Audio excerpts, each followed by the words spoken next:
Hey everyone, Anthony Fantano here, internet's busiest music nerd. I hope you're doing well. All right, it's time to take a break, take a detour from the grueling review schedule and all the new stuff, and now that it's the halfway point of the year, let's do a teensy-eensy, little itty-bitty 6-month retrospective and talk about what have been the best albums of 2021 so far. Every record I talk about in this video is listed down below, along with a link to a review, so you can check it out for yourself. And I just want to make sure that these albums, in no particular order, that are my favorites thus far this year, get a little extra shine, just in case any of them have fallen through the cracks for you. I know it's been a busy, crazy, and hectic year, and some of these albums might not have made it onto your plate yet, and if they have not, I encourage you to give them a listen, and if they have, and you're familiar with all these records already, hey, at least you know from the release of this video that these records are most definitely going to be ranking on my year-end list pretty high, since I'm remembering them very vividly at the halfway point of the year. So here we go, let's go! All right, let's start with slowthai. Tyron, really good double album here. Great bangers, very emotional spots. It's kind of a two-sided affair with very different emotions on each side. It is hard-hitting, it is conceptual, it's thoughtful. Was hoping for something a little bit longer and more robust, but still, it is a solid listen, and slowthai does it again on here. I'm looking forward to seeing him grow into the future off of this record. Again, Tyron, it's a good one. Don't miss it. Brockhampton, their new one. ROADRUNNER, the boys are back with a lot of bangers, a lot of emotional cuts too, great production, some strong verses and performances from Joba as well as Kevin, a great finish to the record as well. They really kind of bounced back from their Moody Ginger era on this one, and yeah, you know, looking forward to seeing what the boys have coming down the pipe past this LP, but this for sure was a good one. I want to give a shout out as well to the new Tyler, the Creator, Call Me If You Get Lost. Enjoyed that one quite a bit as well. Tyler flexing a bit on this one, getting a little introspective as well with some quality production, good features. He really goes hard hitting. Doesn't go quite as narrative or conceptual as he did on Igor, but in breaking away from that, he kind of, I think, ties up some unfinished business with his older records, kind of bringing back some older sounds and vibes and redoing them in a way that is new and improved. So I think this new one from Tyler is definitely worth your time. A new one from Backwash, I Lie Here Buried With My Rings and My Dresses, a harrowing project from this Canadian rapper and producer. Loving what she is doing on this one. It's dark. It is a total downward spiral of a record, pounding and oppressive in sound and emotions. She really just kind of, I think, mentally and emotionally takes the listener to hell and back on this one. Doesn't go quite as a cult as she did on the last record, but exploring more feelings of depression and addiction. It's really just like a beast of a record for something that's not super long either. It's really just like quite an experience in a condensed amount of time. So shout out to Backwash for killing it once again on this new LP. Next one, Black Midi, Cavalcade, amazing, cacophonous, mind-blowing, and colorful, kaleidoscopic, overwhelming display of experimental rock, jazz rock. It's totally nuts. It's totally out there. And the band continues to be one of the most exciting in rock. So hell yes to Black Midi for doing it once again. Amazing, amazing. Next, it's St. Vincent, Daddy's Home. Love this one. Amazing. Annie Clark really throwing it back to the 70s on this one. Production from Jack Antonoff. And it's luscious. It's gorgeous. It's incredible. Songwriting is top-notch. And yeah, I just love what she kind of does with these various sounds from the worlds of funk and glam and soul. It's just really well done. It's colorful, it's eccentric, and I think it's one of her best records yet, while simultaneously being such a great departure from what we usually sort of know Annie to do musically and artistically. So, Sematary, Rainbow Bridge 3. This one is a crusher. It's a banger. DJ Sorrow. My God. This is one of the nastiest, filthiest things I have ever heard. This incredible combination of trap and lo-fi and noise and metal and black metal. It's absolutely, totally unhinged and nuts, and I just kind of can't get enough of it. This may be one of the more difficult sells on the entire list, but I do enjoy it quite a bit.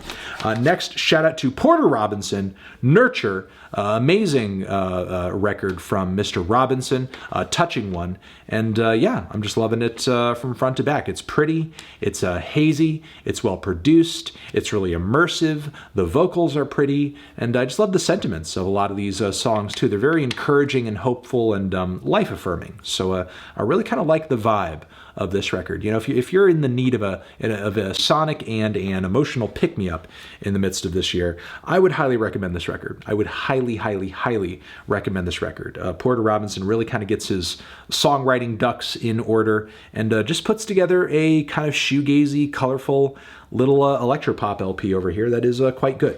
All right, next it's Jeff Rosenstock, Ska Dream, literally a ska version of his last album, and it's amazing, and it's incredible, and I love every fucking minute of it. I love that he's in many ways, I think, improved the record. I think he's literally improved the record by making it ska. The drums, the grooves, the rhythm guitars are all fantastic. And yeah, I just think it speaks to Jeff's incredible songwriting and creativity that he could do exactly this concept, and it goes over as well as it actually does. So hell yes to Jeff Rosenstock, making us pay more attention to ska than we are, and we really should be. All right, next it's Floating Points with Pharoah Sanders and the London Symphony Orchestra with Promises, a very lengthy sort of electronic classical new jazz piece with numerous passages, amazing orchestrations, pristine sound, beautiful, beautiful, beautiful from start to finish. It's just stunningly pretty and really one of the, I guess, most serene and entrancing and inspiring experiences that I've had with any piece of music this year. Highly, highly, highly recommend this one, as it's just uncompromisingly gorgeous. Next, it's a Faux Chatterton with Palais d'Argile, a really great band from France, putting together a quality art pop and rock record on this one with a variety of influences, dynamic instrumentals, beautiful songwriting, expressive vocal performances. Yeah, I know for some there's going to be a bit of a language barrier here, but didn't really affect my enjoyment personally. I think it's still a great LP, incredibly catchy as well. Just loved being introduced to the band on this one. It's quite an enjoyable record in my opinion.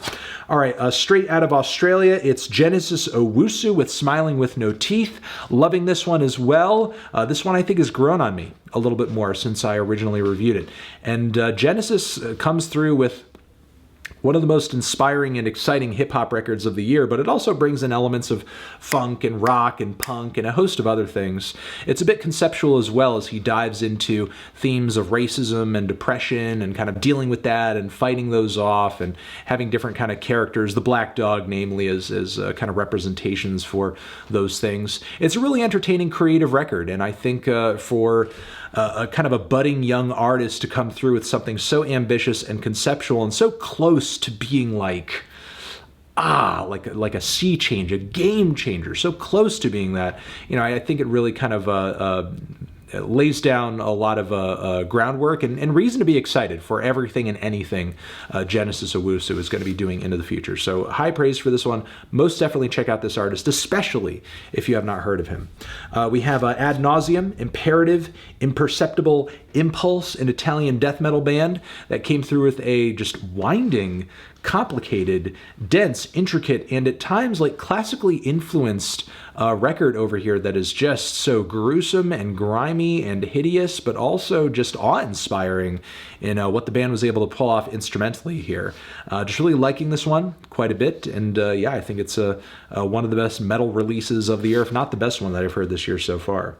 We have Black Dresses, Forever in Your Heart. Black Dresses come back with a vengeance on this one, and I am loving that. I love that the breakup did not stay the case forever, and the tracks they have delivered here are some of their noisiest and most abrasive so far. I feel like for anybody who might have been on the fence about black dresses, or maybe a little black dresses just curious up until this point, this may sort of like push you away in a sense. But I think if you enjoy kind of lo-fi, noise pop music and experimental rock and that sort of thing, I think you'll really get into what black dresses are doing here and in the rest of their catalog. They're easily one of the more creative music duos out there operating right now. And finally, I want to give a shout out to Black Country New Road for their wonderful debut record, For the First Time. This is an exciting, in some ways post-rock, in some ways art rock, in some ways experimental rock record with a lot of narrative and spoken word lead vocals.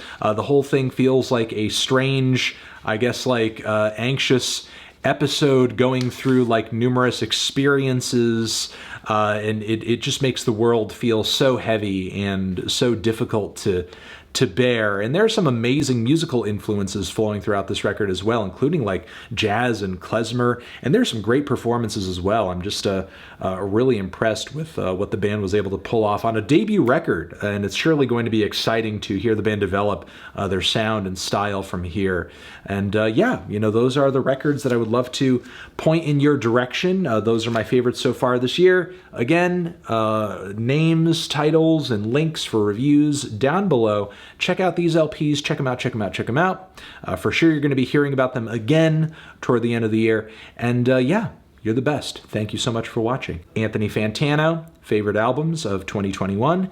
Transition, have you given any of these albums a listen? Did you love them? Did you hate them? What would you rate them? You're the best, you're the best. What should I review next? Hit the like if you like. Please subscribe and please don't cry. Hit the bell as well. Over here next to my head is another video that you can check out. Hit that up or the link to subscribe to the channel. Anthony Fantano, albums 2021, forever.